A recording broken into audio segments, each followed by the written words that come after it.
If you're still looking for that perfect fragrance for that special lady this Christmas, stay with me while I do my top 10 special fragrances.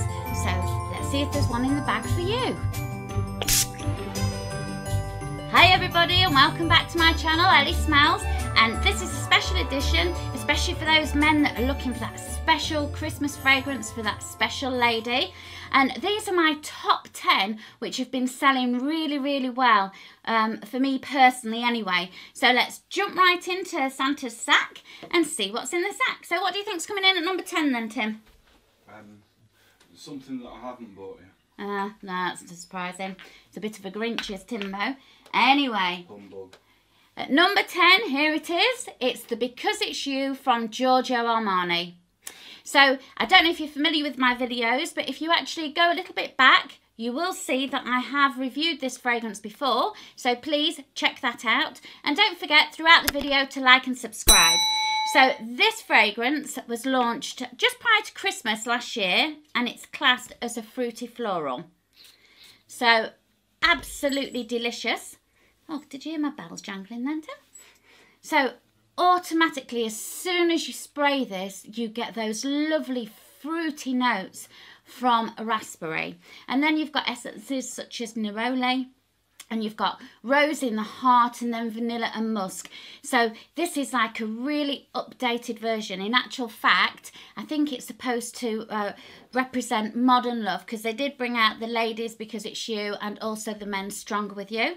And apparently together you're unstoppable. So this one really is a beautiful fragrance. Once it settles on the skin, those raspberry notes do tend to sort of calm down. You get more of the beautiful rose and the vanilla. So it's a really easy to wear. So if you're a lady, or if you yourself actually like to wear fragrances, maybe such as the Armani C, or even the 1 million for ladies, the Lady Million, these would be a really good alternative fragrance. So that's at number 10. Giorgio Armani, Because It's You. And now at number 9, and this is especially for those girls that sometimes like to be bad. Is that a clue there, Tim? Anyway, here we go. This is the Carolina Herrera Good Girl. And it's hashtag sometimes it's good to be bad. And this fragrance was launched earlier this year. And it is really sort of like mysterious. It's got some really heavy base notes of tonka and cacao, and it's got things like patchouli and amber, which keeps it warm. But literally when you spray this, it is incredibly sexy, addictive and mysterious. And that's because in the top notes of this, you've got almond and you've got coffee, and then in the heart notes, you've also got some florals like the tuberose, and you've got sambac jasmine, which keeps it ultra feminine. But then those lovely, warm, deep, mysterious base notes. And it's literally, when I say it's addictive, you smell it and you want to keep smelling it. And this has been so ultimately popular for me personally. As soon as I put this out on the shelves, it just like sort of walks off or runs off. But definitely for that lady that likes those edible, sort of like sexy oriental fragrances, maybe something like the Olympia, or even something like, you know, the Bonbon or the Flower Bomb, or any of those gourmandy sort of vanilla-y fragrances, this one is amazing. And if she's wearing it, you'll just keep wanting to smelling her, because it's absolutely beautiful. So this is number 9, and it is the Carolina Herrera Good Girl, and it is just an absolutely beautiful bottle. So even if she's just into shoes, it is worth getting it for that. I could never wear anything that high now. Anyway, that's number 9.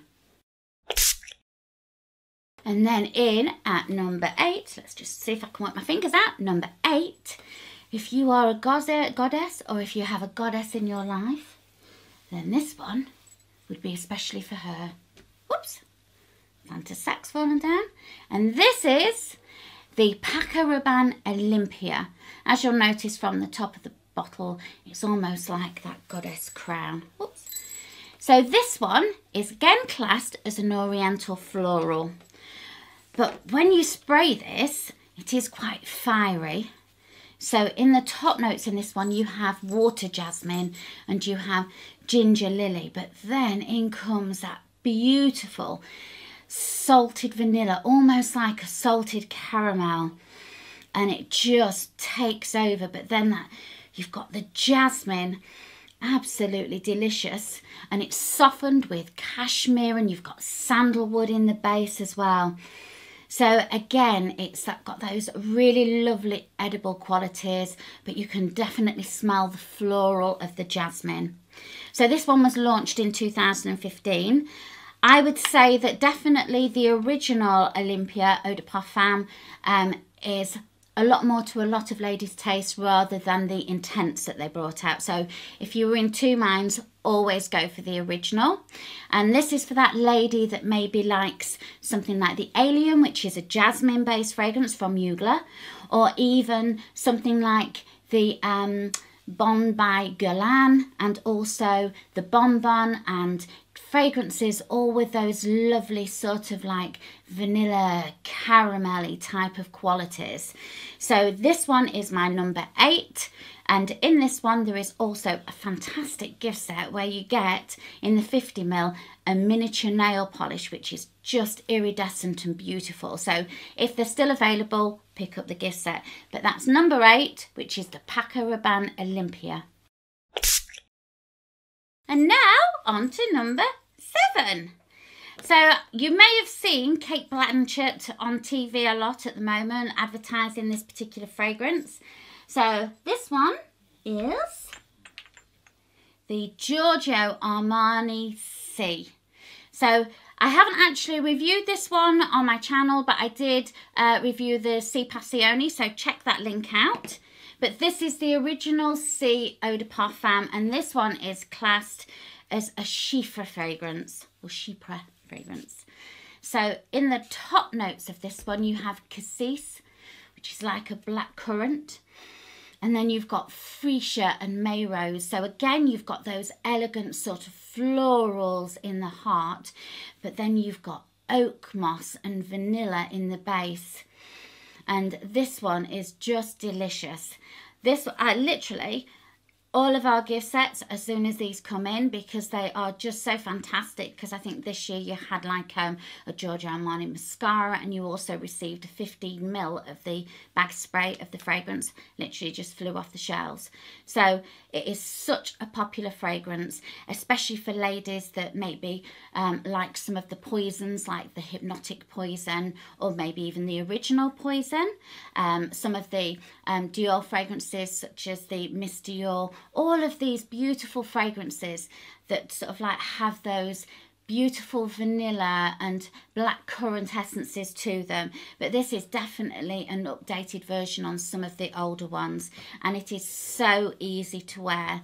Myself, I think I'm more of a C Passioni girl. I do love the red bottle, and I like the fact that it has more sort of like pear and black currant sort of like essence to it. But this one is a really beautiful fragrance. So again, if that lady is looking for something a bit different, something that's very elegant, not too overpowering, but something that's going to last on them all day, please go out and check out number 7, which is the Giorgio Armani C EDP.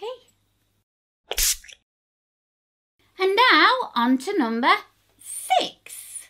Now this one is a new fragrance, but I know that a lot of people have been getting this quite mixed up actually.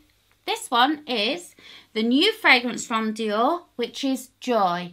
Not to be mixed up with the original Joy by Jean Patou. Two completely different fragrances. So this particular fragrance from Dior was launched sort of like, I don't know, about September, October time this year. And this one is classed as a floral woody musk.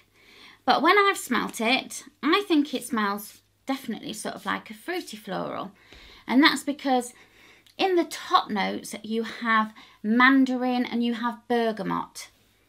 So definitely you can smell those. And I know that in the heart notes of this, you've got the grass rose. So you've got the essence and also the flower itself with jasmine, but then you've also got cassis, which was in the sea, and you have peach as well. So it is quite fruity initially.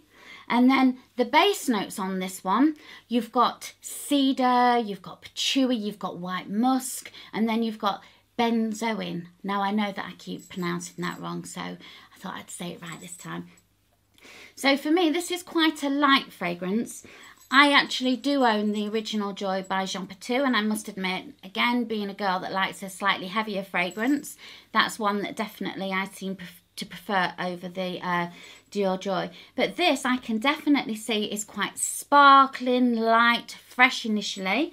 But I think with those lovely sort of like heavier base notes, it will last sort of like quite nicely on the skin. I don't think it's going to be particularly hugely long lasting or long wearing because it's not on me, but again, like I say, I'm not quite sure if that's just me liking those heavier fragrances. So if your lady does tend to like those fragrances which are sort of like quite fresh, fruity, floral, then definitely give the Joy by Dior a try, because I know that this has been long anticipated.